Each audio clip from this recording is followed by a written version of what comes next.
What's up mga kabatang sir guys? Dito tayo sa Bazari. Yan mapapansin nyo katabi lang to na Carrefour dito sa Tbilisi, Georgia. Wow guys, malaki tong pupuntahan nyo guys.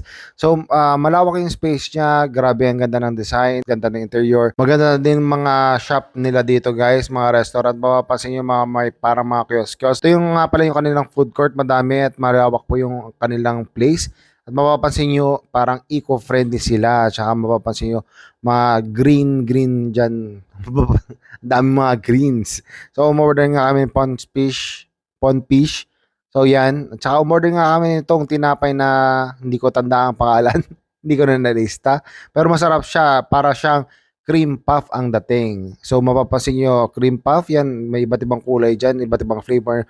Yung nasa loob nito, chocolate, grabe. Sobrang sarap. Para siyang pinag-mix na cream puff at saka coffee roti bun. So mapapansin nyo yung texture is parang coffee roti bun, tapos yung nasa loob is parang cream puff. Sobrang flaky yung labas, sobrang crusty, tapos sobrang creamy naman yung nasa loob. Ito nga pala yung loob nila. Iyan, grabe, ito yung parang vanilla nila, tapos ito yung chocolate. Grabe, sobrang sarap. Let's go guys and visit dito sa Bazari, dito sa Tbilisi, Georgia. Let's go!